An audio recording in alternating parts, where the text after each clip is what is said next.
Hey man, it's me, Kevin Smith. Welcome to the Grow Tent, everybody. You have found the best growing channel on YouTube, man. The place where we simplify the approach for you so everyone can learn how to grow. We make it so simple, even I can understand. So I'm going to listen and learn right now.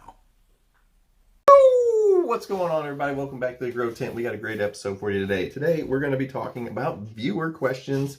I had a bunch of questions in the comments. I just thought I'd address them all at once. So I think we got 1, 2, 3, 4, 5, 6. We got 6 questions today that we're going to go over from all you guys, and I just thought I'd make a quick episode about it. All right, so things we're going to be talking about today is dry amendments and synthetics, using them together or not, light height in percentage question, seedlings are getting stretchy, darkness at night or just during the day. Oh man, we got a lot of subjects to cover today.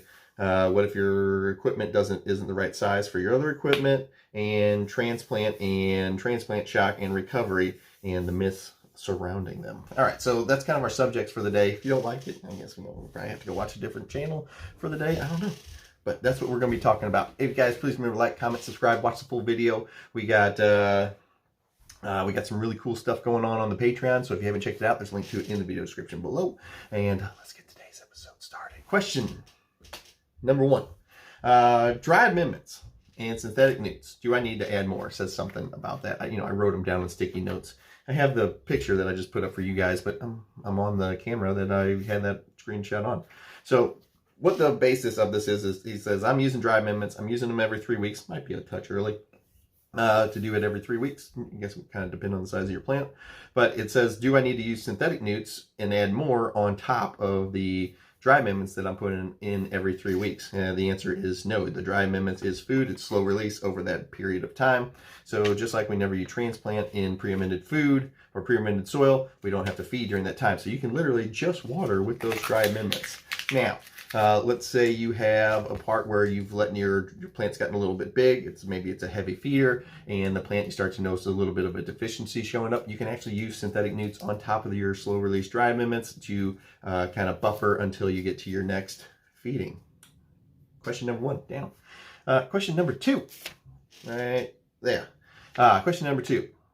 I have a Mars Hydro TS1000. The height and percent do you use or do you recommend? So for height, I always do the same thing with my lights. Whenever I'm growing with LED, I keep them at the top of the tent. Usually you have the exhaust fan and filter right at the top, and I put my light directly under that. I never change the height of my lights unless I'm growing with T5s, fluorescents, because you have to change the height of those. But anytime I'm growing with LED, HPS, MH, I just keep it at the top of the tent, and I don't ever move the height. It's one less variable that you have to worry about. And then I just dial the percentages. If you're looking for what percentage of the light you should be using, I would go ahead and check out my video.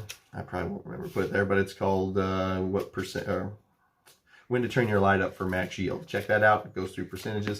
But my basics of turning my light up is weeks 1 through 3 of flower, I'm at 25% of my light's power. Weeks 4 of flower weeks 4 of veg through 2 of flower, I am at 50% of my light's power. Weeks 3 through 5 of flower, I'm at 75%, and weeks 6 through 8 and on, I'm at 100%. So those are the percentages I use. That's a basic guide. You got a sick plant, don't turn a light up on a sick plant. Next question. Question number 3. Well, my seedlings grow tall so fast and then they tip over and they need help standing up. It's a pretty common problem with seedlings. They get long and stretchy. You can either slightly intensify the light. Seedlings don't use a lot of light. Or if you get on Amazon, you can get just like 6-inch bread ties is what I do. And then I'll shorten them just a touch because 6 inches is super tall. Then you stab a little bit into the cube and you can make like a little stilt where you just... I don't really have anything that I can show you, but you can literally just make a little stilt. You stab into the cube or into the soil and then just take it and bend it up and around, and it will help support so that you don't want your seedlings falling over. All right, so that's a pretty simple one. Let's see. It says darkness at night or just use the light during the day. Well, if you're going inside of a tent, it literally doesn't matter. You can have your lights running at night or you can have your lights running in the day because you've made your own environment inside the tent, and they don't need anything. You don't need to consider whether outside is daytime or nighttime. It doesn't matter.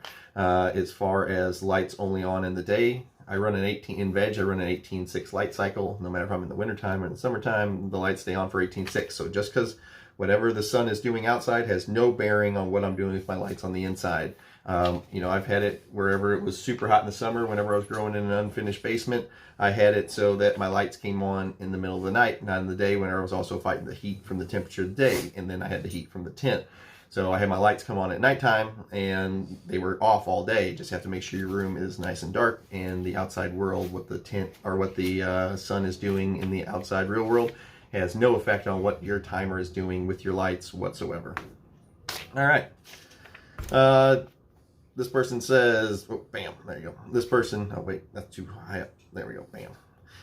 You should transplant and give them 7 days to recovery after transplant. The first 14 days are super important. Set yourself up for success, something like that, so you don't get transplant shock. None of my plants ever get transplant shock, ever. Not a single one.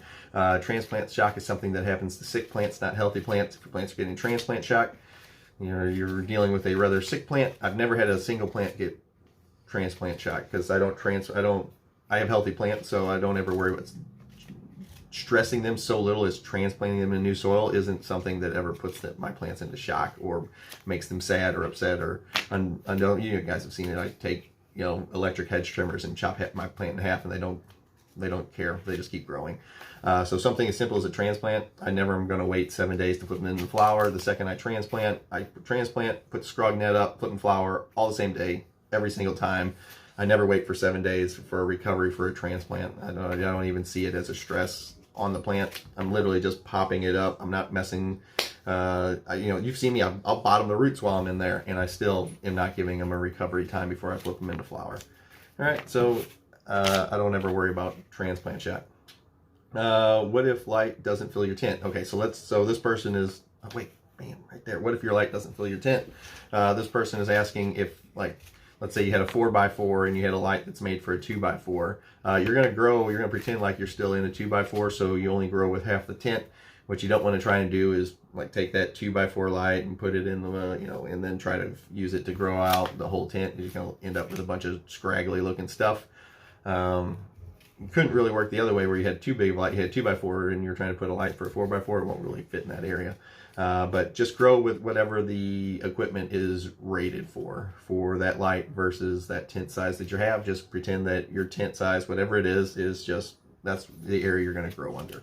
So I would just use half the tent and then use the other half. You got space. You can, walk around there. So much more room for activities, stuff like that.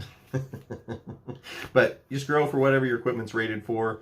Don't try to use a light that's not made for a bigger area. Like, oh yeah, I got this 2x4 light in my 4x8. It just doesn't work like that. But I got a real light mover. You can space it out a little bit, but still, it doesn't work like that. You can only grow for what your light can handle. All right. I hope you guys have had a fantastic rest of the week, or I hope you guys have a fantastic weekend. I hope you have a fantastic week coming up.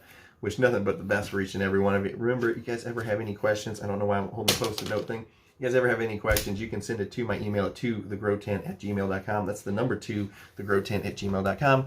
I do get quite a few emails there a day, so if I don't respond back to you, just send me another one in a few days, and hopefully I see it this time. Or you can join my Patreon if you want more one-on-one time, and I can sit there just like this. We're talking just like this, just me and you. We're just looking at each other, and I can help you with your grow, and plus there's a bunch of other really cool benefits to it. So I hope you guys have a great rest of your week. I'll see you later. GT out.